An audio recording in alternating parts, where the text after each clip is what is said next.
Know what a harlequin is? A harlequin's role is to serve an audience, a master. You know, a harlequin's nothing without a master.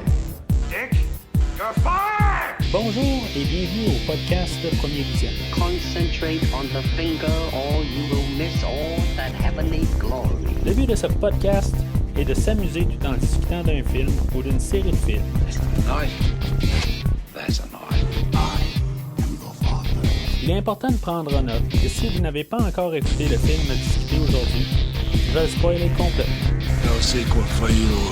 Bonne écoute. I know Kung Fu. Bienvenue à Gotham.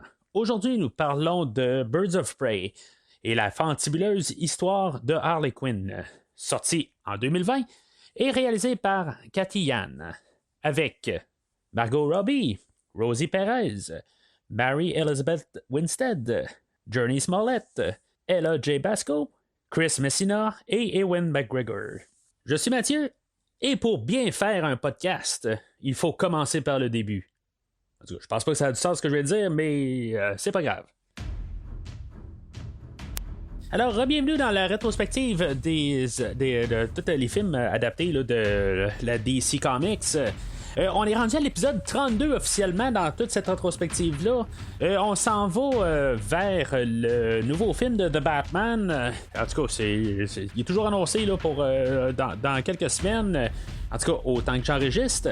Mais c'est sûr que là, on couvre tout l'univers de DC là, depuis à peu près 2 ans. Là, un petit peu moins que 2 ans.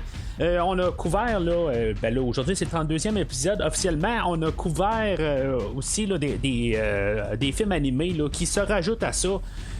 Puis je devrais essayer d'en couvrir plus là, quand on va arriver là, plus près là, du film de The Batman. J'ai l'intention d'en couvrir un petit peu plus de films animés là, au moins qu'il y a le Batman dedans. Juste un petit peu pour embarquer là, dans l'univers pour pouvoir être prêt là, pour le nouveau film là. Mais c'est ça, aujourd'hui on parle de live action avec le film là, de Birds of Prey. Mais si vous voulez entendre ce que j'ai à dire sur tous les autres 31 films et plus de cette rétrospective-là, rendez-vous à premiervisionnement.com où vous pouvez voir là, tout ce que j'ai fait là, dans la rétrospective là, des DC. Tous les 31 films là, que j'ai couverts l'année dernière. Puis l'autre année avant aussi là, qui a commencé là, avec le film là, de Superman and Mole Man qui est genre de 1954 si je me trompe pas. C'est comme un film assez loin là, dans ma mémoire que ça fait tellement longtemps, mais on arrive là, très près du but avec The Batman. Aussi sur le site du podcast, vous pouvez voir d'autres rétrospectives, peut-être pas aussi grosses, mais quand même assez grosses, de la rétrospective de tous les films de James Bond que j'ai couvert l'année dernière, tous les 28 films là, dans cette rétrospective-là. Vous pouvez tous trouver les liens pour écouter qu'est-ce que j'ai à dire là-dessus. J'ai des invités là, j'ai un invité là, Christophe Lassens de Fantastica qui m'a rejoint là, pour beaucoup d'épisodes là-dedans, ainsi que d'autres rétrospectives là, que j'ai découvert là, au courant des 3 dernières années. Aussi, vous pouvez suivre Premier Visionnement sur Facebook et Twitter, ou Twitter si vous voulez, où ce que dans le fond toutes les publications du podcast sont sorties là, sont dévoilées, fait que vous pouvez en même temps là, dire ce que vous avez vos pensées là, sur le film ou l'émission, parce que je trouve aussi beaucoup de Star Trek, fait que gênez-vous aussi là, de commenter et de liker et si possible même partager là, l'épisode à des personnes là, qui pourraient être intéressées à écouter le podcast. Alors, aujourd'hui, c'est ça, on retourne là, dans l'univers de DC. La dernière fois, on avait fait le film là, de Joker, qui n'était pas un film qui fait partie là, de l'univers actuel de DC. Moi, dans mon livre à moi, ça peut changer n'importe quand, le jour où ils ont besoin là, de Joaquin Phoenix pour revenir en Joker, on va pouvoir le ramener. Moi, je veux dire, ça veut tellement rien dire là, qu'est-ce qu'ils disent de leur univers actif. Je comprends qu'ils essaient là, de garder les mêmes acteurs au travers là, de leur univers et les mêmes histoires, mais la DC est faite avec plusieurs univers qui marchent dans des mondes parallèles.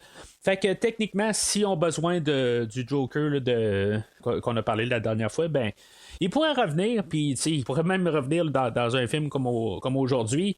On a aujourd'hui, on a comme un genre de spin-off suite du film là, de 2016 de l'Escadron Suicide. Pas celui là, qui est sorti là, l'année dernière, là, vraiment l'autre là, de 2016. C'est comme une suite spin-off de ce film-là. On avait filmé le premier film, puis pendant qu'il sortait, on avait Margot Robbie, elle, dans le fond, elle avait l'idée d'essayer de partir un spin-off. Là. C'était avant la sortie du film de l'Escadron Suicide en 2016, mais dans le fond, c'était pas mal à cause du succès le succès. C'est la réaction de Harley Quinn qu'on a eu, là, c'est un peu pas mal pour ça là, qu'on a le film aujourd'hui, mais ça a pris quand même un genre de 3-4 ans, là, une fois que le film était sorti, pour réussir à arriver avec un scénario là, que on trouvait adéquat pour sortir et filmer là, ou filmer et sortir plutôt le film là, qu'on va parler aujourd'hui.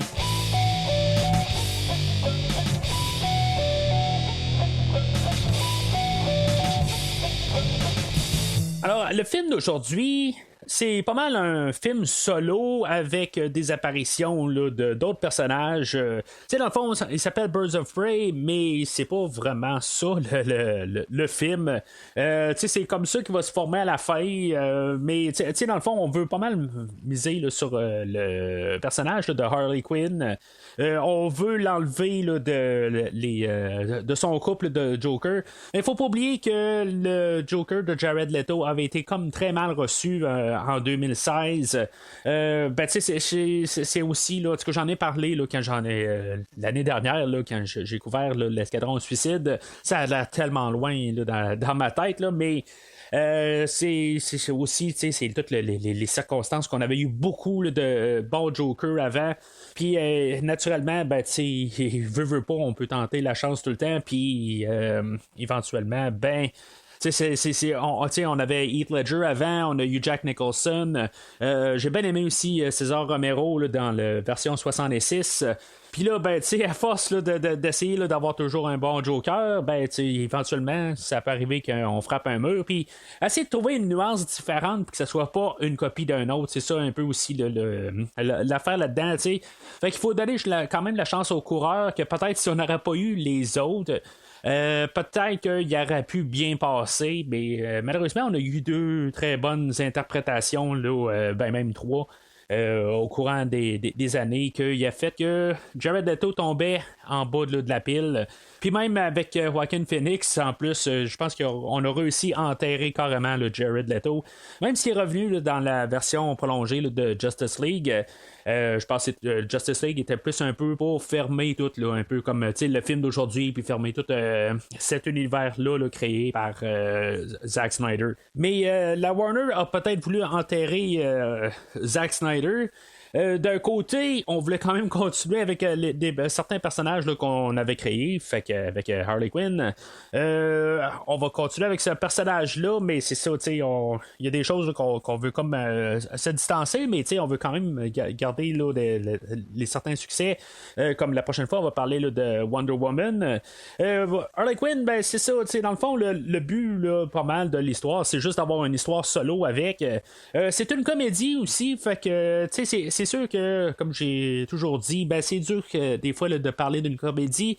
C'est pas une parodie, c'est pas. C'est juste que des fois, là, c'est très subjectif, là, le fait là, de regarder. Les blagues, s'ils frappent pour quelqu'un, ils frappent pas. Je veux dire, des fois, là, c'est des choses que pour certaines personnes, ça marche pas. C'est un terrain là, qui est très difficile là, à critiquer dans le fond. Mais c'est ça, on va essayer d'embarquer Harley Quinn vraiment tout seul, voir ce personnage-là, qu'est-ce qu'elle peut faire sans avoir le personnage qui normalement est relié avec. C'est comme faire un film sur Robin, mettons, mais sans Batman.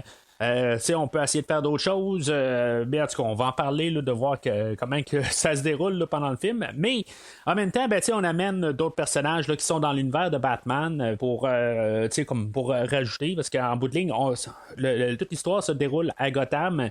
Puis il y a pas Batman est là peut-être là, dans le fond, quelque part, il est caché, qu'il y a des grosses explosions un peu partout. Batman n'est pas là, mais il doit être là quelque part. C'est peut-être je sais pas, il est en vacances là, cette semaine-là, je sais pas, mais on essaie d'amener là, des personnages secondaires que dans le fond qui serait pas occupé, que Batman ne serait pas occupé dessus.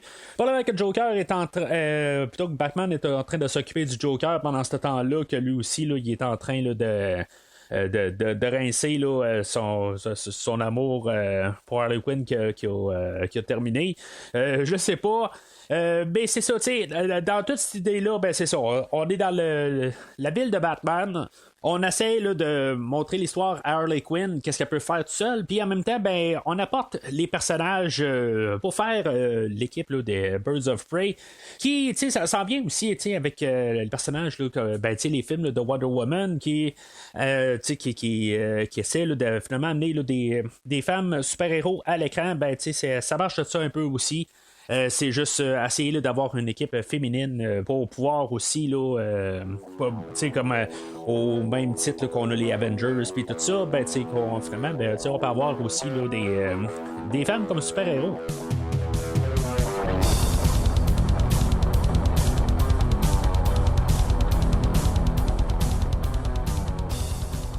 Alors, le film d'aujourd'hui, il va essayer d'avoir un narratif non linéaire, un peu pour toujours nous placer un peu là, dans l'intrigue, qu'on est toujours en train de se poser la question pourquoi que ça arrive, puis finalement on nous explique.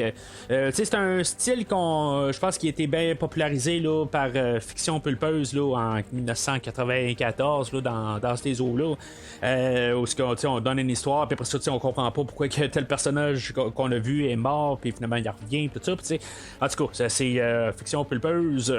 Mais c'est ça, c'est un peu le même style qu'on fait aujourd'hui. Juste un petit peu pour essayer de donner quelque chose en fait là, de narratif, parce que je vais le dire tout de suite, c'est le scénario il est pas mal assez linéaire, mais c'est ça, on fait juste comme mélanger un peu tout pour essayer de donner quelque chose là, à regarder, puis un peu là, de se casser les manèges un petit peu là, pour comprendre qu'est-ce qui se passe à l'écran. Alors on commence le film directement là, avec l'histoire là, de Harley Quinn, qu'est-ce qui se passe tout de suite après le film là, de 2016, que finalement, il y a Harley Quinn qui se faisait rescapé par le Joker, puis que finalement, après ça, ils ont cassé.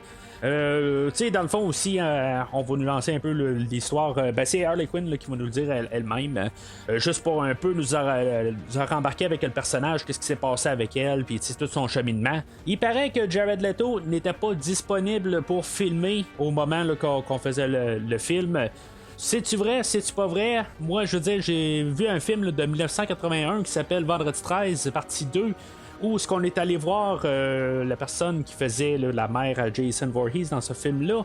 On est allé la voir chez elle parce qu'on voulait qu'on ait un caméo, puis on l'a genre filmé là, dans son garage. On a peut-être pris un après-midi pour faire ça, puis c'était fini. Fait que si le gars était pas disponible pour faire juste qu'on puisse voir la face, qu'on prend, hey, Jared Leto, on peut-tu te demander, on va te donner genre 1000$ ou quelque chose de même, on va venir te voir cet après-midi, on va te prendre 1 heure. Puis on va te filmer la face juste pour qu'on puisse t'incorporer dans l'histoire quelque part, puis au pire on va te coller sur une autre personne. J'ai de la misère à croire à ces histoires-là quand on dit on n'a pas eu il était pas disponible, quelque chose de même. C'est une manière très facile là, de dire que finalement on voulait pas avoir Jared Leto revenir pour le film d'aujourd'hui. Je pense que c'est plus ça, mais c'est juste tout le monde reste poli. Je mets juste ça, là, c'est là où je reviens avec mon histoire de Vendredi 13, c'est que on aurait pu aller chez lui, puis surtout avec l'informatique d'aujourd'hui, juste coller le visage sur un autre acteur, un cascadeur, un stunt double ou n'importe qui. On aurait pu le faire juste pour un peu faire le lien correct, au lieu de tout le temps voir le Joker de dos, des affaires de même. Là, mais en tout cas, c'est ça. que j'ai à dire pour ça que je trouve juste ça dommage qu'on n'a pas essayé de juste comme unifier l'univers. Mais l'autre côté, comme j'ai dit, on essaye de se dissocier de qu'est-ce qui s'est passé là, en 2014, 2015, 2016 là, avec Zack Snyder. On est toujours. C'est comme le présent aussi. Là, on essaye là, de tout se dissocier là, de Zack Snyder. Mais je mets pas. J'ai l'air à aller fort sur Zack Snyder. On essaie aussi de se dissocier du film là, de 2016. On veut ressortir le mieux qu'il y avait là, dans l'escadron suicide. C'est Harley Quinn qui avait juste été bien reçu. Puis c'est ça, tu sais. J'ai pas encore vu en passant le film de Suicide Squad que je vais couvrir là, dans 2 podcasts là, dans cette rétrospective-là. Je l'ai pas vu, fait que j'ai aucune idée là, de qu'est-ce qu'on va faire avec Harley Quinn. Je sais qu'elle revient, mais qu'est-ce qu'on fait avec si on ramène Jared Leto, j'ai aucune espèce d'idée. Fait que, tu sais, juste en caméo, quelque chose de même, j'ai aucune idée. Mais en tout cas, pour le film qu'est-ce que je peux voir pour le film d'aujourd'hui, ben c'est pas mal ce que je peux lire entre les lignes là, dans sa production, mais il y a beaucoup de choses qui ont changé le temps qu'on sera rendu à Suicide Squad, à cause que, tu sais, on a eu le Zack Snyder Cut, on a eu la COVID, puis toutes les choses là, qu'on a réussi là, à remanier, là, justement, avec la Snyder Cut, tout ça. Mais en tout cas, ça, c'est des choses qu'on va parler là, dans 2 podcasts dans cette rétrospective-là. Si on était pour faire un film sur Harley Quinn, ou de Joker, ou avec le Joker, ou il faut comprendre, il faut s'attendre à ce que ça soit un film qui soit très coloré. C'est un peu qu'est-ce qu'on fait avec le film d'aujourd'hui, puis je pense que c'était vraiment le bon choix. Ça, peu importe comment que j'endosse le film ou pas, le film paraît bien. Je pense que c'est vraiment le bon choix à faire. En fait, là, de même le côté linéaire, tout ça, un peu tout mélangé. Ça, c'est sûr que puis toutes les couleurs flash qu'on voit, tout le temps la caméra elle bouge, il y a tout le temps quelque chose là, qui se passe à l'écran. Il y a souvent là, des images comme surimposées là, qui sont pas là, en même temps. Toutes ces affaires-là qu'on a, tout le choix artistique qu'on a choisi, je pense que c'était le choix parfait pour faire le film d'aujourd'hui. On n'aurait pas pu faire un film linéaire. On aurait pu, là, mais je pense que ça l'a enlevé beaucoup, en fait, là, j'ai parlé un peu pour cacher un peu le manque là, d'originalité dans le scénario.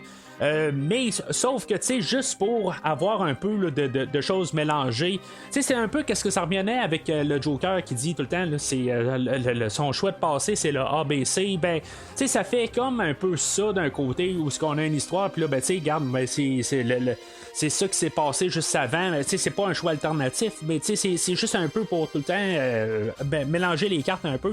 Puis je pense que c'est parfait là. C'est dans le fond c'est comme un film là, du Joker au féminin. Puis tout avoir le choix coloré là, de l'écran, je trouve que c'est vraiment là, le choix parfait, le choix artistique là, qu'on devait prendre. Puis je suis vraiment en arrière là, de tout ça. Fait que c'est ça, on va avec le Joker et Harley Quinn se sont lâchés. Elle se trouve là un animal de compagnie, là, un hyéna, là, je sais pas si ça se dit comme ça en français, là, mais elle se trouve ça. Ça n'a pas comme vraiment de rapport en fait d'histoire, mais je pense que ça va avec le personnage, dans le fond. Je connais pas trop qu'est-ce qu'on a sur Harley Quinn là, qui a été écrit au courant des années. J'ai écouté quand même la série là, de je pense que c'est le 92 là, de Batman The Animated Series. Je l'ai connu là-dessus étant en adolescence, mais comment qu'on a développé le personnage par la suite, je le sais pas vraiment là. Fait que d'après ce que je peux comprendre, ça faisait partie là, de son héritage qu'on a eu par la suite, que Harley Quinn elle devait avoir un hyéna avec elle. Puis plus tard aussi, la batte de baseball fait partie là, de son personnage. Mais en tout cas, on va reparler de ça tantôt. Mais en tout cas ça n'a aucun rapport avec le hyéna là, parce que dans le fond on le voit là, mais il servira pas à grand chose du film. Techniquement je pense que si on aurait eu un deuxième, c'est là où on aurait plus servi là, du hyéna, mais on s'en sert pas aujourd'hui. Il faut voir qu'elle prend très mal là, la séparation avec le Joker. Dans le fond, elle se saoule elle se drogue, elle fait plein d'affaires. On peut tout voir ça là, au début. Puis en même temps, ça montre que le film, il n'y a pas vraiment de barrière. Je pense que c'est le deuxième film là, qui est dans l'univers DC là, qui est R-rated. On le voit, là, combien de fois là, qu'on sacre pendant le film, ça en devient là, quasiment une blague rendue là. Mais on laisse pas grand chose à l'imagination. On en laisse un peu, mais je veux dire, on voit Harley Quinn là, dégueuler à quelque part. C'est comme exagéré à quelque part, puis c'est artistique. Artistique, comment que tu peux dégueuler puis ça soit artistique? C'est fait là, que ça n'a pas l'air vraiment normal ou naturel, là, mais c'est ça un peu là, dans tout le film, là, juste pour comme condenser là, les idées assez rapidement. Dans les scènes du début aussi, c'est là qu'on a l'introduction aussi là, de Roman Sionis, qui est le personnage là, de Black Mask. Personnage que je connais pas trop. Je pense que je l'ai vu dans genre un des jeux là, de Arkham Knight ou Arkham City, quelque chose de même.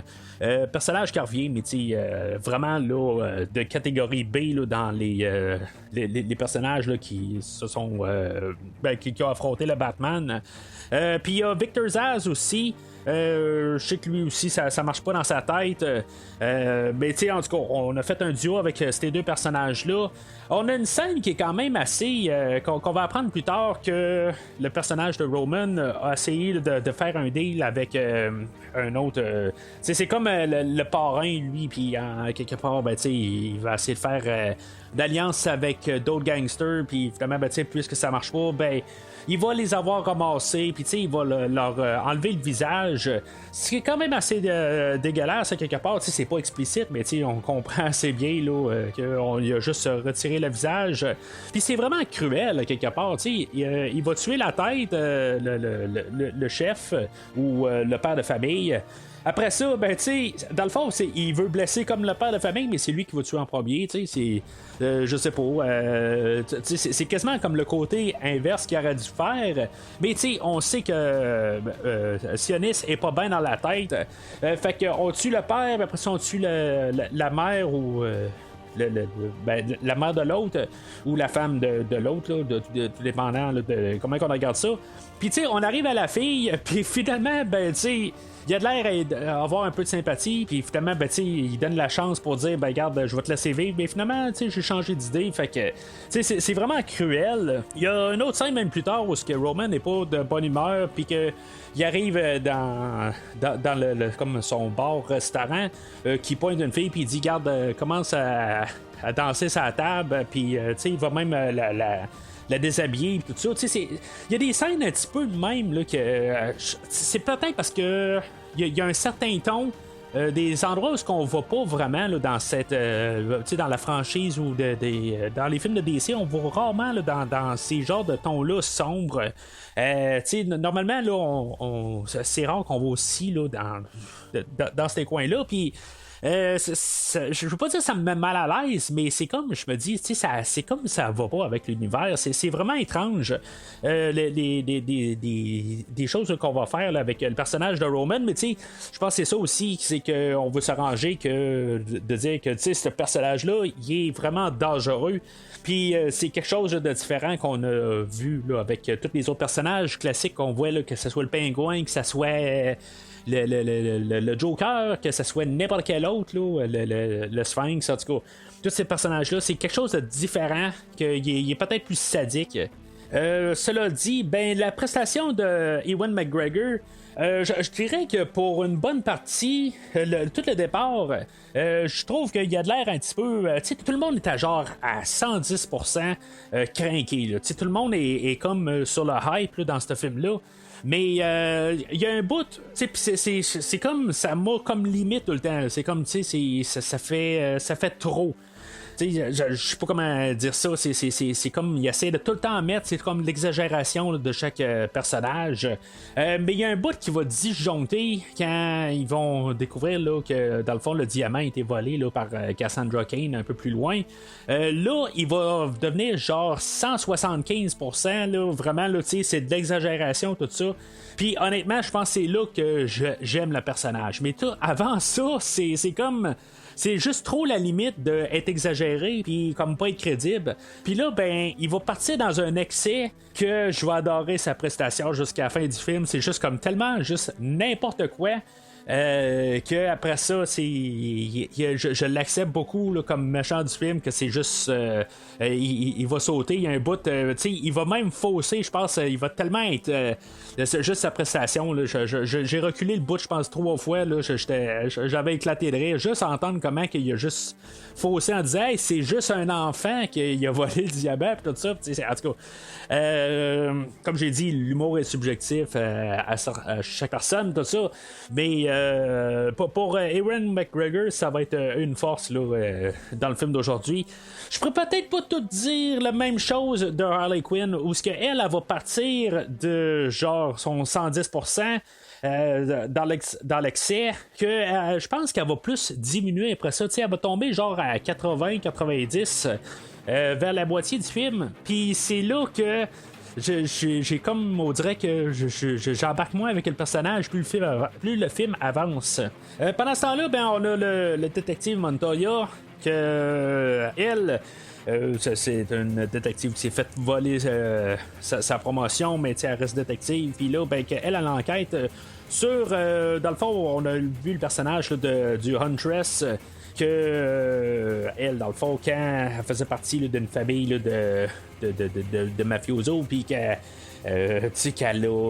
toute sa famille s'est fait assassiner quand elle était jeune, puis que vraiment, ben, était pas. Elle a été rescapée par un des assassins, puis finalement, elle a été remontée toute sa vie. Entraînée pour pouvoir assassiner les personnes qui ont tué toute sa famille. Sa famille a été assassinée parce que le diamant que j'ai parlé tantôt, ben il y avait ce diamant-là où il y avait comme les codes bancaires pour pouvoir accéder à leur fortune. Puis ça va être pas mal le but là, de Black Mask. Dans le fond, c'est lui qui va voir il va pouvoir avoir toute la fortune là, de la famille Bertinelli. Bertinelli, en tout cas, c'est quelque chose de même. Ben c'est ça, elle a l'enquête sur un meurtre qui s'est passé là, de 4 personnes. Puis tu sais, comme j'ai dit tantôt, j'aime bien la manière que tout est filmé. Là. Des fois, on change de scène, mais on change de temps temporel. Puis tu sais, tout comment que la mise en scène est faite, j'aime bien ça, là, tout le travail qu'on a fait là, pour changer de temps, puis tu sais, les couleurs, puis tout ça. C'est probablement tout filmé en même temps, mais tu sais, c'est ça, on a juste mis des filtres différents, tout ça, mais tu sais, l'effet est vraiment, vraiment très réussi. Pendant ce temps-là, ben c'est ça, on avait Harley Quinn qu'elle essayait comme de finir sa relation avec symboliquement avec le Joker en détruisant l'endroit où ce qu'elle a été créée, c'est la Ace Chemical, où ce que dans le fond elle avait sauté là, dans le pit, puis elle était tombée là, dans des produits chimiques et le Joker l'avait rejoint, tout ça, en tout cas. Ils se sont unis à partir de là, fait qu'elle, juste en rentrant avec une grosse vanne, ben tu sais, ça va comme tout détruire là, l'usine au complet. Puis c'est ça, c'est là à partir de là que ça va commencer à mettre le Montoya sur la piste d'Harley Quinn. Puis Montoya va arriver puis elle va dire que Harley Quinn est en danger parce que là elle est plus avec le Joker. C'est comme tout le monde là, en veut à Harley Quinn. Je le sais pas à quelque part comment que peut-être que je suis trop en train de penser ça là, j'ai trop réfléchi à la chose. Le Joker de l'autre côté, de la manière ça s'est terminé, même si c'est peut-être lui qui l'a foutu dehors, comment qu'il prendrait le fait que certaines personnes sont sur le cas de Harley Quinn. C'est sûr que le Joker est pas une personne très stable mentalement, mais savoir que mettons Black Mask aurait tué Harley Quinn, je sais pas comment que le Joker prendrait ça. Je pense que tu ne touches pas Harley Quinn pareil, avec ou sans relation avec le Joker. Je pense que c'est pas touche, peu importe. Tu sais pas comment que le Joker va réagir. Mais c'est ça, fait que c'est là ce que met Montoya sur la piste d'Harley Quinn. Le personnage de Montoya, honnêtement, je savais pas exactement. Comme j'ai dit tantôt, je connais pas là, l'historique de Birds of Prey, c'est qui exactement là, cette équipe-là. Fait que, tu sais, moi je m'attendais, c'était comme une histoire juste pour vous embarquer là, dans un certain. Une lignée là, de narratif. Je savais pas que ce personnage-là allait devenir allait faire partie là, de l'équipe à la fin. Puis d'où ce qu'elle vient, là, elle vient de certaines bandes dessinées, tout ça, que je suis vraiment pas au courant, là, fait que. Mais c'est ça, je veux dire, c'est comme un peu une surprise. Là. Ça me laisse un petit peu indifférent pendant tout le film, là, puis parce qu'à quelque part, je m'attendais pas du tout à la tournure de ce personnage-là. Fait que rendu vers plus la fin, j'embarque un peu plus avec le personnage, mais c'est ça, je m'attendais tellement pas à ça. Puis pourtant, c'était pas mal flagrant, là, mais en tout cas, c'est juste que j'étais peut-être un peu trop concentré là, d'essayer de suivre l'histoire Harley Quinn, puis qu'est-ce qu'on allait faire avec les personnages. Mais tu sais, c'est tellement vaste là, comme histoire là, de personnages là, dans l'univers de DC là, que des fois, là, c'est facile là, de perdre le fil. Fait que on retrouve Harley Quinn le lendemain matin où elle veut aller se passe au déjeuner, puis dans le fond, il y a toute une histoire là, sur son déjeuner. Quelque part où qu'elle veut manger une sandwich. On va se dire c'est un genre de œuf au bacon McMuffin, quelque chose de même, qui est fait là, par Sal, son resto du coin en tout cas. Puis finalement, elle réussira jamais à manger son sandwich. On peut deviner pas mal que vers la fin du film, elle va réussir à manger son sandwich. C'est un peu le but de ça. Il y a tellement de... Toute la scène est montée là, pour qu'elle puisse manger sa sandwich, puis finalement, elle réussit là, à... on réussit à l'empêcher là, de manger son sandwich. Mais là-dedans, c'est ça, Harley Quinn, elle va croiser plein de personnes que, dans le fond, ils font partie là, de son passé là, de très récent à très loin. Des choses qu'elle a faites avec le Joker, mais toutes des personnes là, qui sont prêtes là, à descendre là, Harley Quinn n'importe quand. Puis tu sais, c'est juste pour montrer un peu là, les retombées là, qu'elle a eues là, de sa relation avec le Joker. Mais c'est ça là-dedans, finalement, elle va se faire capturer là, par la gang de sionistes. Excusez, la gang de Black Mask. Pendant ce temps-là, on avait aussi là, le personnage là, de Dina Lance, que elle, ça va être révélé là, que c'est Black Canary, qu'elle est en train de chanter au resto-bar de Black Mask, que on va voir un peu là, comme son super pouvoir là, que quand elle soutient une note en chantant, ça va casser là, des verres. Tout ça. Je sais pas si tu veux avoir quelqu'un qui comme qui est en train de présenter qui fait une prestation dans ton restaurant-bar, que dans le fond il va casser tous les verres de toute la clientèle là, quelque part, ça en vient quasiment dangereux là, d'être là, mais quelque part ça reste toujours une bande dessinée. Fait que elle, ce personnage-là, on voit là, qu'elle vit tout le temps un petit peu là, dans le gris de la société. Elle essaie de survivre. C'est quand elle retourne chez elle, je pense que c'est comme une maison là, de transition. Elle va trouver aussi là, à la même place, il y a le personnage de Cassandra Cain, que elle aussi là, elle a des problèmes là, avec sa famille adoptive. Je sais pas, dans le fond là, est-ce que c'est une juste une maison de transition ou c'est dans le fond c'est plus une maison de transition pour Cassandra Cain et l'autre elle fait juste habiter là, dans la même bâtisse. Mais on peut comprendre là, que Dina Lance, quand même, est sur le bon côté. Elle, dans le fond, c'est la fille d'un autre Black Canary, qu'elle était sur le côté là, de la justice, si on veut. Puis qu'elle aidait la police résoudre des choses. Elle faisait partie là, de genre de choses qu'on n'a pas explorées là, dans cet univers-là de super-héros. Qu'est-ce qui s'est passé peut-être plusieurs années avant? Parce que tu sais, quand on a rencontré Batman dans Batman v Superman, on sait que Batman, ça faisait genre 10-15 ans qu'il était là, mais que il y a eu comme un autre temps dans le passé qu'il était peut-être plus actif.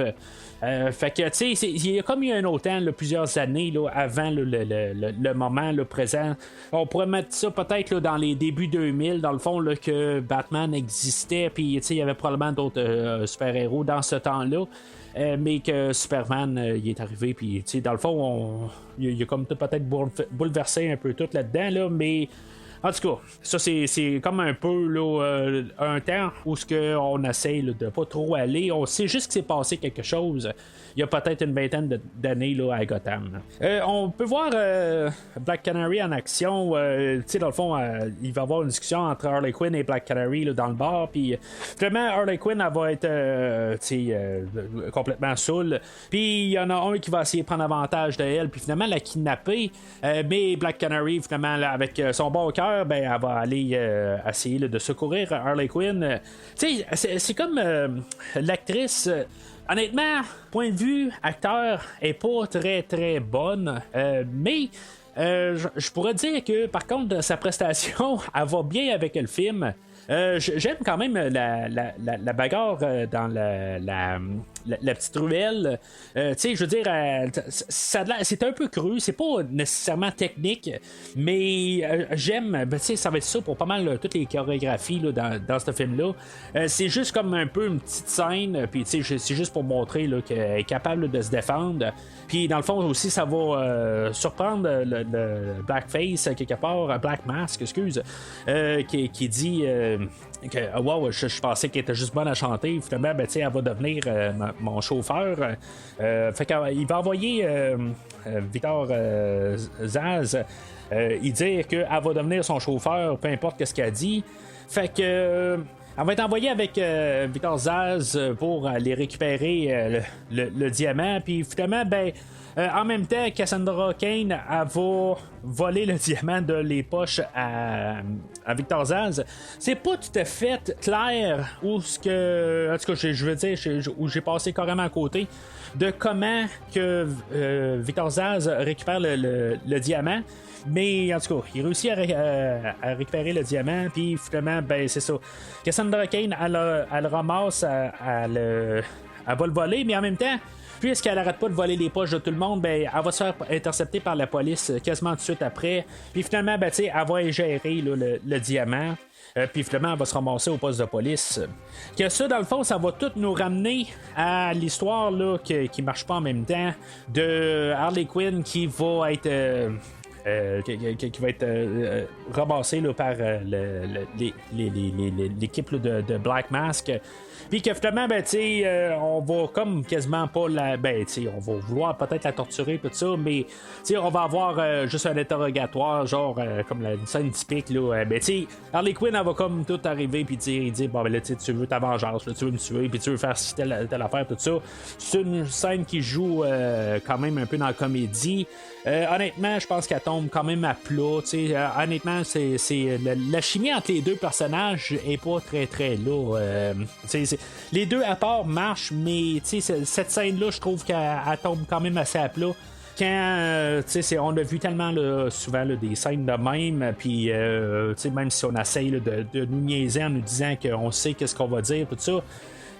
Ça tombe à plat. Mais finalement, c'est ça. Harley Quinn, elle va réussir à s'entendre avec Black Mask pour dire bon, ben, regarde, je vais aller récupérer le diamant. Puis, tu sais, Black Mask va faire une spin là-dessus. Il va dire bon, ben, regarde, elle va y aller, mais je vais faire une chasse à l'homme où ce que je vais mettre la tête de Cassandra Cain, je vais la mettre pour un demi-million. Fait que tous les personnages de la ville vont se ramasser à courir après Cassandra Cain ou à suivre Harley Quinn pour savoir où ce qu'elle est. Puis, tu sais, dans le fond, on va ben, tu sais, si mettons on réussit à l'attraper, ben, ça va être un demi-million. Fait que tout le monde est comme à la poursuite de Cassandra Cain puis de billets Harley Quinn là, à partir là, de ce moment-là.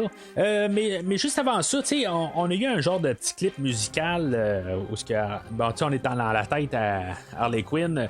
Dans le fond, si on voulait mettre un clip musical, là, c'était comme un peu la seule place où on pouvait le mettre. Puis ça fit dans un film d'aujourd'hui où c'est un peu n'importe quoi. Là. On place des idées, un peu des collages, là, des montages, tout ça. Puis c'est correct. Je suis vraiment pas un fan là, de films musicaux. Mais juste pour avoir une minute de même, c'est toujours des fois trouver une manière d'entrer ça dans un film. Puis que ça soit pas emmerdant, dans mon point de vue, puis que ça peut fonctionner, mais c'est pas très long, ça dure genre à peu près 45 secondes, puis c'est juste correct.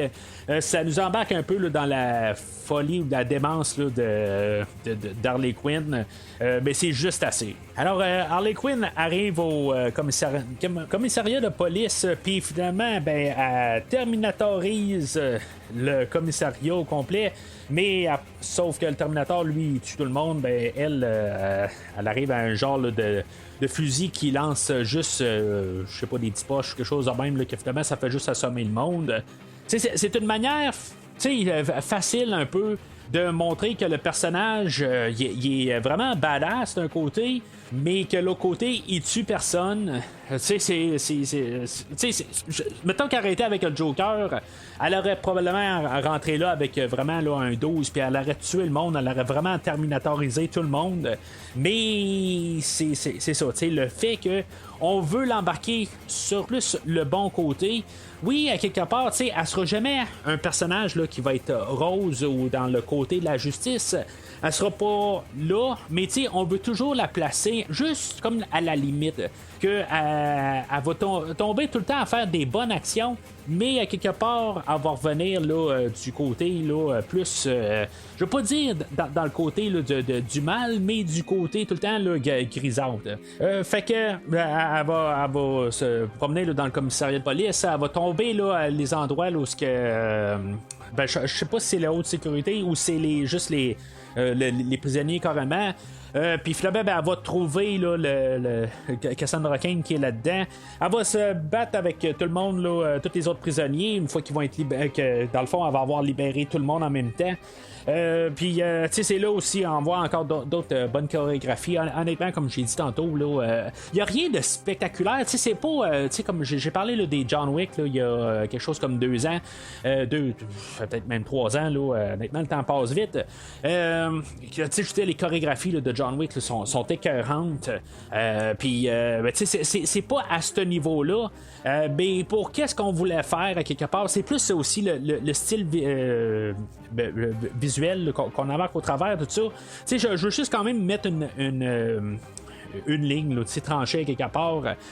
C'est pas le niveau de John Wick là, que je pense que c'était pas mal le top là, que j'ai vu en fait de chorégraphie là, de bagarre, mais ou plus dans le côté commercial là, plutôt. Puis qu'est-ce qu'on a aujourd'hui, c'est quelque chose d'un peu totalement différent. C'est sûr que on tue pas des personnes, ce qui fait que c'est différent aussi là, qui va changer ça là, de John Wick, où c'est tout le temps des manières là, d'assassiner là, l'adversaire. Là c'est plus une manière là, de ramasser l'adversaire là, puis le mettre hors d'état de nuire. Il va y avoir encore là, une couple là, une fois qu'elle va trouver son bat de baseball là, dans la salle où il y a où il garde là, toutes les choses là, qu'il ramasse là, sur des scènes de crime. Encore là, des cassages de membres. Il y a beaucoup là, de jambes cassées là-dedans. Au début, là, le premier chauffeur là, de Black Mask, elle va y sauter ses jambes, là, puis elle va y casser les jambes. Juste chose que je parlais de John Wick, je pense qu'il jouait là, dans le premier John Wick ou le deuxième, je suis pas sûr quel des deux là, cet acteur-là. Puis il jouait là, dans la série télévisée là, de Mortal Kombat. Fait que chaque fois que je le vois à l'écran, là, ça me ramène un peu là, la nostalgie là, de cette émission-là de télé là, que j'écoutais là, en adolescence de Mortal Kombat. Puis oui, il a aussi succédé là, à Jean-Claude Van Damme dans le Kickboxer 2, je pense à partir là où c'est Bloodsport 1 ou l'autre, là, je suis pas trop sûr de quelle franchise. Mais ça me fait toujours sourire quand je vois cet acteur-là, puis que là, tu sais, on y a cassé les 2 jambes, tout ça. Je me suis dit, bon, ben, je pense pas qu'il va se battre, lui, aujourd'hui. Ben c'est ça. Fait qu'on retourne au commissariat de police, puis c'est ça. Finalement, Harley Quinn, là, elle va réussir là, à secourir Cassandra Cain. Elle va lui dire que finalement elle a ingéré là, le diamant, fait que tu sais, elle doit comme le ressortir là, soit d'une manière naturelle, ou Harley Quinn elle va expliquer c'est naturel, ou sinon ben tu sais je t'éventre au corps, puis tu sais ça va sortir de même. Je dirais que tu sais le personnage de Harley Quinn, la manière qu'on l'a écrit, je pense que c'est une fille qui veut être bonne. Même si des fois là, on va écrire le côté là, qu'elle va virer là, dans comme avec le Joker et tout ça. Elle a un bon cœur à quelque part. Je pense qu'elle va être bonne, mais c'est juste comme elle a été mal. Elle a comme mal viré quelque part. Puis c'est comme ça. Là. En tout cas, c'est la manière que je vois ce personnage-là. Mais honnêtement, je pense pas que c'est ça qu'on aurait dû faire quelque part. Là, quand ils sont dans le magasin, puis que là, ils achètent des laxatifs, tout ça. Je pense qu'on aurait dû trouver une autre manière. Peut-être pas voir Harley Quinn avec un enfant, ou je sais pas exactement. Mais sauf que on aurait dû. Peut-être qu'elle aurait dû arriver pour tout le temps dire je vais t'éventrer quelque part, puis l'autre, justement, est en train d'essayer de dire regarde, c'est beau, je vais acheter des laxatifs, ok, donne-moi un peu de temps. Ça aurait pas dû être peut-être Harley Quinn qui arrive avec cette solution-là. Pendant ce temps, ben c'est ça, après ça, ils vont se ramasser là.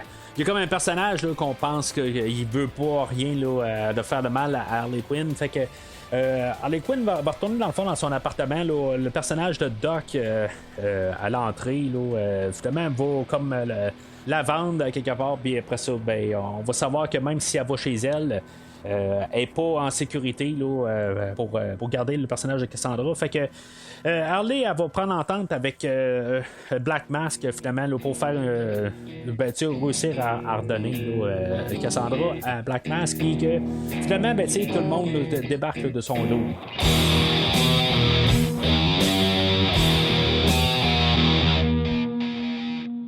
Alors, on se ramasse à un parc d'amusement. Il y a le personnage de Montoya que elle avait essayé là, de tu sais, comme manière indirecte là, de ramasser là, un cellulaire qui est en pièce à conviction, que finalement elle a passé là, par un autre personnage là, qui est comme l'ex de son supérieur, puis que finalement ben, c'est juste pour pouvoir fouiller dans le téléphone, puis que puisque c'est pas son affaire, puis elle dans le fond elle voyait qu'il y avait un lien avec le personnage là, de Roman Sionis, puis les crimes, puis en tout cas lui il fait bonne figure à quelque part, fait que tu sais ça on veut pas toucher à ce personnage-là, mais c'est ça, elle est en train là, de comme tout découvrir l'affaire. Puis finalement, ben, elle se fait suspendre, mais elle réussit à avoir la piste là, de trouver Harley Quinn là, au parc d'amusement. Dans le fond, le parc d'amusement, c'est pas mal une chose signature là, du Joker que je pense qu'on n'a pas vu à l'écran live action. C'est juste qu'est-ce qu'on. On est là, mais on n'a pas vraiment beaucoup plus. Ça va être pas mal l'endroit où on va pas mal faire la finale du film. Mais juste comme clin d'œil, on aurait pu essayer là, de le faire là, dans cet univers-là, mais en tout cas, on verra qu'est-ce qu'on va faire avec le nouveau film de Batman quand on va incorporer là, le nouveau Joker là, dans cet univers-là. Fait que dans le fond, c'est pas mal là où que tous nos personnages, là, nos bons personnages en guillemets, là, vont se rassembler. La Huntress, elle va réussir à comme secourir là, nos personnages là, du personnage de Zaz, que lui, dans le fond, il avait été envoyé pour tuer Harley Quinn puis ramasser le diamant. Mais c'est ça, tu sais, il y a juste un petit moment, puis c'est subtil, puis ça, des fois, j'apprécie ça quand même là, tout le temps. Tu t'en rends pas compte, c'est pas grave, mais si tu t'en rends compte, tant mieux. On avait vu la Huntress trouver comme une manière là, de tout le temps s'introduire. Elle dit mon nom c'est, puis comme 3 petits points. Huntress ou quelque chose de même, tu sais. Mais encore une fois, elle essaye de juste s'introduire. Puis tu sais, ça n'a pas. C'est comme on n'a pas vraiment mis d'emphase là-dessus. Puis ça fait juste comme elle arrive pour dire son nom, puis finalement elle est coupée. Puis on voit juste le temps qu'elle se baisse la tête, puis elle fait comme bon, j'ai encore pas eu la chance là, de m'introduire. T'sais, on avait eu comme tout un montage au début du film, mais ça a comme tombé là. Tu t'en rends compte, tu t'en rends pas compte, c'est pas grave, mais ça fait sourire quand même. J'ai vraiment aimé là, juste cette petite touche là.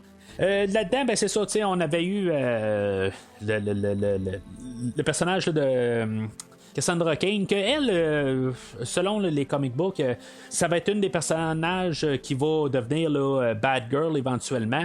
Honnêtement, je vois pas ça avec le film d'aujourd'hui, là, surtout qu'elle avait fini avec Harley Quinn. Mais en tout cas, ça pourrait être intéressant là, de voir qu'est-ce que éventuellement là, dans cet univers-là, qu'est-ce qu'on va faire, mais honnêtement, je sais pas avec la réception de ce film-là, plutôt le côté monétaire là, de les retombées, si on va vraiment continuer là, avec ces personnages-là éventuellement. Peut-être que dans Suicide Squad, il s'est passé des choses là, avec tous les personnages aujourd'hui, je sais pas. Mais en tout cas. Fait que Sionis les trouve au parc d'amusement, ben, il savait qu'il était là, mais en bout de ligne, il a envoyé Zaz tout seul, mais le fait qu'il y avait Black Canary, elle, sur son cellulaire, ben, il a vu qu'elle a reçu un texto, puis là, ben, il savait que peut-être qu'elle trahissait Black Mask. Black Mask a dit bah c'est beau, je vais m'en venir aussi. Fait que il amène toute sa gang. Puis là, ben c'est ça, on va avoir nos héroïnes qui vont comme défendre Cassandra Cain. Puis ils vont se défendre eux autres mêmes aussi, parce qu'en bout de ligne, ils vont se faire tuer, là, peu importe, ils peuvent pas sortir de là. Tout l'aspect là, dans le parc d'amusement, là, en tout cas, c'est tout, ça se passe tout dans un même endroit. Là. Toutes les chorégraphies, je trouve ça c'est quand même assez spectaculaire. Il n'y a rien de grandiose, encore une fois. Mais tu sais, toutes les petites affaires, les idées là, qu'on a, il y a un bout, là, c'est comme ils sautent tous sur des langues là, qui sont comme des petits tremplins, tout ça. Toutes ces petites idées-là, il n'y a rien de nécessairement. C'est pas un film de Bruce Lee, là. Puis c'est pas un film là, de John Wick, comme j'ai dit tantôt, mais on met un autre style. C'est plus aussi toute la manière de filmer là, que je mets aussi l'emphase là-dessus, que j'aime beaucoup là, toute cette scène-là qui fait que. Que même si je suis pas trop investi sur les personnages, ben au moins qu'est-ce que j'ai, je trouve ça agréable à voir. Puis c'est ça, fait, finalement, ben, ils vont ramasser tous les hommes là, de sionistes. Puis finalement, ben, on va avoir Black Canary là, qui va crier là, pour éliminer là, les derniers là, qui sont encore debout. Sionis va au Black Mask, va réussir à ramasser là, Cassandra Cain. Il va partir en voiture. Puis Huntress, on l'avait vu une couple de fois là, pendant le film, qui était en moto. Puis pendant la bagarre, ben Harley Quinn va avoir mis des patins à roulette. Tu sais, dans le fond, on va juste faire un petit commentaire quelque part, c'est où est-ce qu'elle a trouvé le temps pour mettre des patins. Ben, tu sais, c'est ça quelque part. Tu sais, on s'en fout quelque part. C'est juste pour faire une autre chorégraphie là, qui est quand même assez bien montée. D'après moi, il n'y a rien de réel là-dedans. C'est juste ça qui est dommage quelque part. Tu sais, qu'on n'a pas fait ça avec une voiture qui roulait vraiment. Je comprends que c'est dangereux, tout ça. Mais, tu sais, la manière c'est filmé, là, ça paraît pas. Là, on dirait que la voiture est en train de rouler, mais, tu sais, comme sauter par-dessus la voiture, tout ça, là, tu sais, je veux dire, c'est impossible à faire. Là, ça je le conçois, mais. Ça donne quand même le résultat qu'il est quand même plaisant à regarder. Fait que finalement, ben, toute cette poursuite-là se termine sur le quai, ça se ramasse avec Harley Quinn là, qui doit aller secourir Cassandra Cain. Puis tu sais, ça finit quand même assez abruptement. Où ce que finalement, ben, Harley Quinn, on sait qu'il y a juste une balle dans son fusil. Puis finalement, ben, elle va manquer là, de réussir à tirer Black Mask. Fait que Black Mask va sortir là, de sa cachette, puis finalement, ben, tu sais, pourtant elle savait là, qu'il y avait juste une balle dans son chose, puis tu sais, on voit qu'elle est comme un peu, là, elle avoue sa défaite. Il n'y a pas comme de plan B, mais finalement, ça va être Cassandra Cain qui va dire hey, j'ai volé ta là, t'es en train de confesser là, des choses. Ben, moi aussi, je vais te confesser que je t'ai volé ta bague. Puis finalement, ben, c'est comme ça vient de nulle part, carrément. Là, finalement, ben, c'est comme la goupille là, pour la grenade. Puis finalement, ben, c'est encore la réaction là, de Ewan McGregor. Puis ça finit vraiment abruptement, mais j'adore juste ces petites séquences-là de 5 secondes. Encore une fois, il a fallu que je la recule pour que je me dise, c'est-tu vraiment de passer, là, tu sais? Je suis comme content de l'avoir écouté en Blu-ray puis pour l'avoir écouté au cinéma pour pouvoir avoir reculé là, ces 2-3 moments-là là, dans le film. Ben tu sais, ça finit de même, puis tu sais, il est tout démembré au complet, là, fait que lui, je pense pas qu'il va revenir dans Suicide Squad. Mais encore là, on sait jamais, il peut aussi me revenir là, d'un autre univers. Mais honnêtement, je pense que son temps là, comme Black Mask est terminé là, pour Ewan McGregor. Fait que ce qui est pas d'Harley Quinn et Cassandra Cain, qu'eux autres vont partir de leur bord, ben tu sais, on va apprendre là, que Huntress, le personnage de Montoya, que finalement, ben elle va avoir démissionné là, de la police. Puis le personnage de Black Canary, ben, va savoir bien ensemble. Je sais pas si c'est comme la mouture classique de Birds of Prey. Aussi, maintenant il y a d'autres personnages. Je pensais que Catwoman faisait partie aussi là, de cette équipe-là. Je sais pas exactement, c'est comme l'équipe féminine du Justice League, j'imagine, quelque chose de même. Je sais pas si. Ben, tu sais, c'est pas le côté de super. De ce côté là, de la justice, c'est comme le Justice League, c'est comme un peu le côté là, où est-ce qu'on peut faire un peu les choses un peu par en arrière si on veut, dans la zone grise comme j'ai dit. C'est comme ça que je vois ça, en tout cas de la manière qu'on apporte ça là, dans le film d'aujourd'hui. C'est comme ça que cette équipe là est formée. Mais honnêtement, j'ai pas besoin d'un Birds of Prey 2. C'est ça qui est un peu plate. Les personnages, à part le personnage de Montoya que j'ai après aimé là, vers la fin du film, c'est pas mal elle qu'on voit tout le long du film, puis qu'on a pu voir son cheminement. Black Canary, comme j'ai dit tantôt, ben, pas nécessairement la meilleure des actrices, mais j'ai appris à l'apprécier là, plus que le film avançait. Puis le personnage de Huntress, joué par Mary Elizabeth Winstead, encore une fois, pas la meilleure des actrices, mais juste sa prestation va bien avec le film. Mais tu sais, c'est autant que j'ai tout appris à les apprécier pas mal jusqu'à la fin du film. Puis peut-être que dans un certain sens, je dirais comme que la manière qu'on laisse les personnages, j'aime bien mieux ces 3 personnages-là que la scène où on va voir Harley Quinn au volant de sa voiture, puis genre nous faire un clin d'œil, là, puis nous dire que, c'est en tout cas, que quasiment qu'on va voir qu'est-ce qui va se passer là, plus tard avec le personnage, tout ça. Je déteste cette scène-là, dans le fond, la finale avec Harley Quinn. J'aime mieux où est-ce qu'on laisse nos autres personnages, mais ça me laisse pas sur ma soif pour voir aucun là, de tous ces personnages-là là, plus tard. Je sais qu'on va revoir Harley Quinn, mais tu sais, puis qu'on travaille sur une série télévisée là, de Black Canary, mais honnêtement, j'ai pas mal aucun intérêt là, pour aucun. Là, on m'a pas donné l'envie de voir plus de ce que qu'est-ce qu'on a vu aujourd'hui là, de tous ces personnages-là.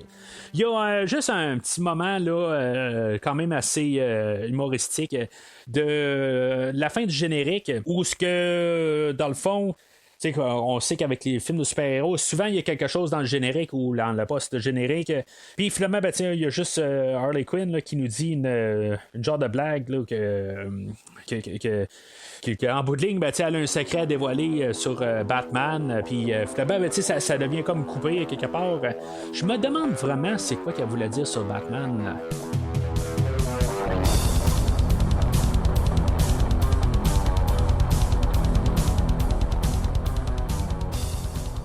Alors, en conclusion, tu sais, dans les points négatifs, les points positifs, tout ça, tu sais, c'est comme il n'y a pas d'excessif négatif, il n'y a pas d'excessif positif.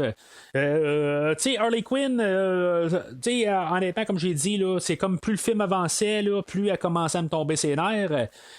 Puis c'est comme un peu l'inverse du côté là, d'Ewan McGregor. Plus le film avançait, plus j'embarquais avec le personnage. C'est complètement ridicule à la fin. Même Cassandra Cain, je n'ai pas vraiment parlé. Je pense que plus le film avançait, plus j'embarquais bien avec le personnage. Mais puis c'est ça pour pas mal toutes les autres. Mais le problème, c'est que notre personnage principal, le personnage qui nous amène tout au travers du film, Harley Quinn, elle, de moins en moins je l'aimais là. J'avais juste hâte là, qu'elle débarque. Puis c'est comme je dis aussi, peut-être que c'est le fait qu'au début, elle est toute à son 110%. Puis là, ben, tout d'un coup, on dirait que plus ça va, ça fait 109, 108, 107, 106, en tout cas, ça continue à descendre, puis que vers la fin, on dirait que le personnage est comme il est trop assoiffé, puis on a essayé de trop faire quelque chose, on l'a essayé de la concentrer comme personnage principal. Ça fait que c'est un petit peu le même problème qu'on a avec le personnage de Han Solo dans le film Solo. C'est un personnage qui doit rester secondaire. Vous avez juste à écouter ce que j'ai à dire sur le film de Solo, mais c'est un personnage qui doit rester secondaire, qu'il est mieux comme personnage secondaire, qui est attachant secondaire. Mais quand on met l'emphase dessus, ce personnage-là, bien que même si l'acteur qui va jouer le personnage peut avoir le charisme du monde, c'est un personnage qui doit rester secondaire parce que quand tu écoutes Star Wars, juste le peu qu'on a de Han Solo puis la prestation par Harrison Ford, ça arrive qu'on dit je veux en voir plus.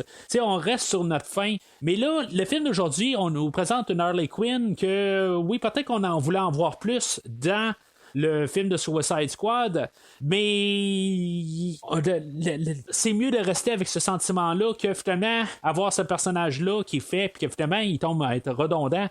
Quand on tombe à la fin du film, puis tu sais, quelque part, on n'est plus sur notre fin du tout. Puis ça fait que je suis pas du tout intéressé à la revoir quasiment là, dans Suicide Squad. Là, je parle là, du film là, qui est sorti là, en 2021. Mais mis à part les acteurs, les chorégraphies, le visuel de ce film-là, j'ai absolument rien à dire. Il est vraiment beau. C'est un film que, quand il est sorti, il y a le COVID qui a frappé en même temps. Ça n'a pas dû aider beaucoup aussi pour le box-office. Il est sorti quelque chose comme en janvier-février. Puis sa fin de route, dans le fond, c'est là où on a tout fermé là, en mars 2020. Fait que ça l'a pas aidé certainement là, à ce que ce film-là soit une réussite point de vue commercial. Mais c'est tout ça qui fait aussi peut-être qu'on n'a pas vraiment entendu parler de ce film-là par la suite. C'est comme juste comme vraiment mal tombé là. Mais c'est ça, tu sais, aussi d'un autre côté, c'est un film qui finit, puis tu sais, comme il est bien beau à écouter, il est bien le fun. C'est pas un film que je peux vraiment endosser pleinement, dire allez voir ce film-là, vous avez manqué quelque chose, il est juste mal tombé. Mais c'est pas un, tu sais, je peux pas l'endosser complètement. Il est le fun à voir, mais il change absolument rien en bout de ligne. Il y a pas pour rien aussi qu'il y a pas comme ressorti, il a pas donné un deuxième souffle à quelque part quand il est revenu en vidéo ou quelque chose de même là, qu'on pouvait écouter à la maison par la suite. Ce film-là est tombé rapidement dans l'oubli, puis c'est ça à quelque part. C'est pas une atrocité. L'écouter, ça fait pas mal. C'est, je veux dire, visuellement, il est très beau à écouter. C'est un médium visuel, puis c'est tout le temps ça que je dis à quelque part. C'est un film, il fait sa job visuellement, c'est ça qu'il doit faire. C'est tu comptes une histoire, c'est visuel. Mais en arrière, tu sais, qu'est-ce qu'il y a un peu pour travailler un peu les méninges, un peu comme histoire, tu sais, on essaie d'utiliser le style, puis tu sais, on sert, puisqu'il n'y a rien de côté histoire en bout de ligne, c'est juste une fille qui essaie de protéger une autre fille, que finalement, elle est supposée être bien méchante, que quelque part, il y a un autre grand méchant, que finalement, il veut tuer tout le monde, puis tu sais, je veux dire, c'est comme l'histoire classique en bout de ligne, là, mais ça n'a ni queue ni tête là-dedans. Puis on va utiliser juste du style comme le narratif là, qui est pas linéaire, que juste pour un peu nous mêler. Puis c'est juste ces affaires-là de même. Qui fait que, quelque part, ben, on va bien faire les choses, qui va valoir qu'il y a un côté où ce que je peux endosser ça. Fait que, ultimement, ben, pour trouver le bon compromis, ben, c'est un jaune, vraiment un jaune ferme, mais il penche pas vers le rouge, il penche pas vers le vert du tout. C'est le plus jaune des jaunes, plus clair que ça. C'est pas un film là, que vous devez courir, aller voir, tout ça, mais c'est pas un film là, qui est un horreur en tant que tel. Il mérite, honnêtement, il a été fait un petit peu peut-être pour les mauvaises raisons quelque part. Comme je dis, c'est un film là, comme en bout de ligne là, qu'on n'a pas demandé, puis que même si certains avaient trippé sur la prestation de Margot Robbie là, dans l'Escadron Suicide, puis on se dit on aimerait ça en voir plus, mais à quelque part on est mieux de rester sur notre fin. Alors c'est pas mal tout pour aujourd'hui. La prochaine fois qu'on va continuer sur la rétrospective de DC, on va parler de Wonder Woman 1984. Un autre film qui a de l'air est très coloré, en tout cas quand on regarde le poster, il a de l'air est très coloré. J'ai pas vu le film encore. J'ai pas entendu nécessairement de positif, pas nécessairement de négatif. Ben, tu sais, des négatifs ou positifs profonds, plus des extrêmes. J'ai aucune idée à quoi m'attendre vraiment, en gros. J'ai parlé un petit peu avec Christophe dernièrement pour un enregistrement, puis il était pas très chaud sur le film, mais pas de chaque côté extrême. En tout cas, de l'autre côté, là, j'essaie autant que possible de rester sans avoir aucun spoiler. J'ai pas vu de bande-annonce à part des fois là, quand on passe sur Crave ou des affaires de même où on voyait là, des bandes-annonces passer. Certaines séquences d'images que j'ai vues, je sais qu'on a trouvé moyen là, de ramener là, Chris Pine. Qui était mort là, dans le premier film, mais en tout cas, j'imagine que ça va être son enfant, quelque chose de même. Là. Je sais pas exactement c'est quoi son personnage, tout ça. Je me suis gardé le plus possible à l'écart là, des spoilers. Mais c'est ça qui va être le prochain film là, dans la rétrospective. Alors, entre-temps, ben, vous pouvez suivre, comme j'ai dit plus tôt, premier visionnement sur Facebook et ou Twitter. Dites votre opinion sur le film aussi. Êtes-vous d'accord avec moi? Vous trouvez là, qu'il y a c'est un film là, que c'était le film ultime pour vous peut-être. C'est le temps d'en parler à quelque part. Laissez votre commentaire sur qu'est-ce que vous avez à penser là, sur Facebook ou Twitter. Puis comme j'ai dit, ben, n'hésitez pas à liker le post et le publier là, autant que possible là, à des personnes là, qui pourraient être intéressées à écouter là, qu'est-ce qu'on a à dire sur le podcast. Alors, d'ici le prochain épisode, si vous avez besoin de moi, allumez le mat signal.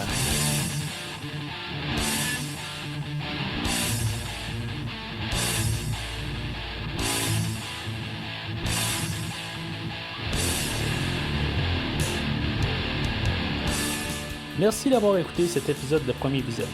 J'espère que vous vous êtes bien amusé. Revenez-nous prochainement pour un nouveau podcast sur un nouveau film.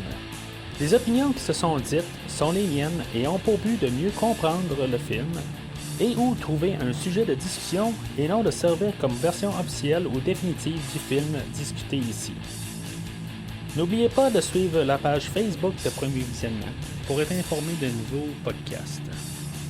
Vous pouvez écouter Premier Visionnement sur plusieurs plateformes, dont Spotify, YouTube et Stitcher. Merci et au prochain épisode.